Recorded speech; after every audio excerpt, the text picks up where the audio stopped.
नमस्कार। कानूनी प्रक्रियाएं है ना, अक्सर काफी उलझी हुई लगती हैं, खासकर जब बात आर्थिक सहारे या मेंटेनेंस की हो। तो आज इसी उलझन को सुलझाते हैं और समझते हैं कि भारत में गुजारा भत्ते के लिए दावा करने का सही और आसान तरीका आखिर है क्या। चलिए इस पूरी प्रक्रिया को एक एक करके समझते हैं। जब किसी को आर्थिक सहारे की जरूरत पड़ती है तो सबसे बड़ा सवाल यही होता है कि शुरुआत कहाँ से करें, कहाँ जाएं, किससे मिलें। तो इस बातचीत में हम इसी पहले और सबसे जरूरी सवाल का जवाब ढूंढने में मदद करेंगे। अच्छा, किसी भी कानूनी लड़ाई का सबसे पहला उसूल क्या है? सही मैदान चुनना।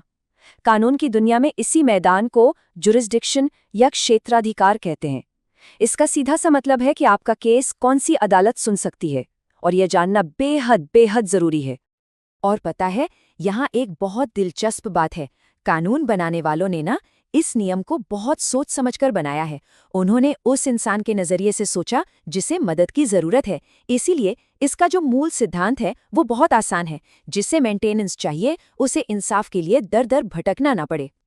तो इसी सुविधा को पक्का करने के लिए कानून ने एक नहीं, दो नहीं, बल्कि 4 अलग अलग जगहों पर केस फाइल करने का ऑप्शन दिया है। जैसे कि आप देख सकते हैं, केस वहां हो सकता है जहां दूसरा इंसान रहता है, या फिर जहां दोनों में से कोई भी एक रहता है।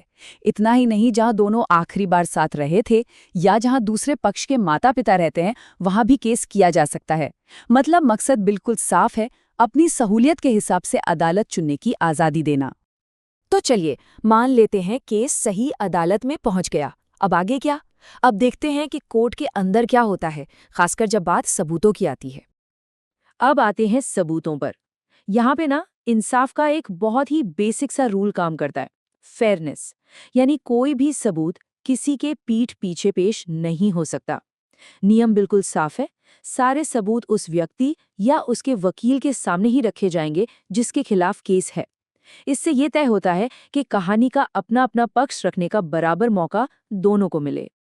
लेकिन कानूनी कार्रवाई में एक अड़चन आ सकती है। क्या होगा अगर दूसरा पक्ष कोर्ट में आए ही नहीं तो? चलिए देखते हैं कानून इस सिचुएशन से कैसे निपटता है। ये सवाल बहुत जरूरी है ना? क्या कोई सिर्फ कोर्ट न आकर पूरी कानूनी कार्रवाई को रोक सकता है? मतलब अगर कोई जानबूझकर सुनवाई से भाग रहा हो तो क्या केस वहीं का वहीं रुक जाएगा? तो इसका जवाब है बिल्कुल नहीं। ऐसी ही सिचुएशन के लिए कानून में एक चीज है, एक्स पार्टे ऑर्डर। इसका सीधा सा मतलब है एक पक्ष की गैर मौजूदगी में दिया गया फैसला।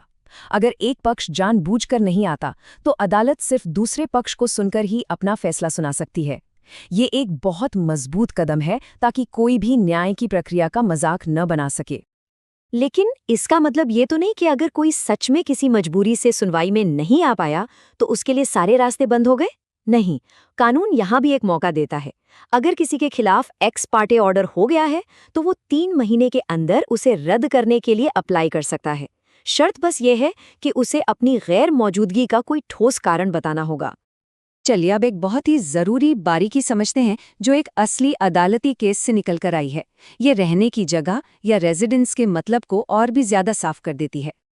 यहाँ दिल्ली हाईकोर्ट ने एक बहुत ही महीन लेकिन बहुत जरूरी फर्क बताया है। देखिए, बात सिर्फ रहने की नहीं है, बात नीयत की है। अगर कोई किसी वजह से कुछ समय के लिए किसी शहर में रह रहा है तो ठीक है, वहाँ केस हो सकता है।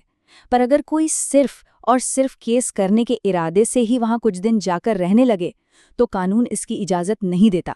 इसे ही फॉरम शॉपिंग कहते हैं और ये कानून का गलत इस्तेमाल माना जाता है। और कोर्ट के शब्द खुद इस बात को कितने अच्छे से समझाते हैं। कोर्ट का नजरिया एकदम साफ है।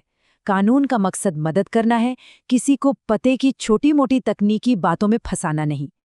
तो फिर इस पूरी बातचीत का निचोड़ क्या है? अगर कोई इस प्रक्रिया से गुजर रहा है तो कौन सी ऐसी खास बातें हैं जो उसे हमेशा ध्यान में रखनी चाहिए? चलिए फटाफट इनको देख लेते हैं। तो 4 चीजें हैं जो याद रखनी है। पहली, फ्लेक्सिबिलिटी, मतलब केस फाइल करने के लिए कई ऑप्शंस हैं। दूसरी, फेयरनेस, यानी सुनवाई में दोनों पार्टियों को बराबर मौका मिलता है। तीसरी, कंटिंजेंसी, यानी अगर कोई नहीं आता तो उसके लिए भी एक्स पार्टी का सिस्टम है। और चौथी, सबसे जरूरी, नुआंस, यानी रहने की जगह का मतलब आपकी नीयत से तय होता है, सिर्फ एड्रेस से नहीं। और आखिर में ये सारी प्रक्रिया हमें एक बहुत बड़े सवाल पर लाकर खड़ा करती है। सवाल ये है कि कोई भी कानूनी सिस्टम तेजी और इंसाफ के बीच एक सही बैलेंस कैसे बना सकता है। एक ऐसा सिस्टम जो दोनों पार्टियों के लिए फेयर हो, लेकिन जिसमें न्याय मिलने में सालों न लगे। ये वो सवाल है जिसका जवाब हमारी पूरी न्याय व्यवस्था आज भी ढूंढ रही है।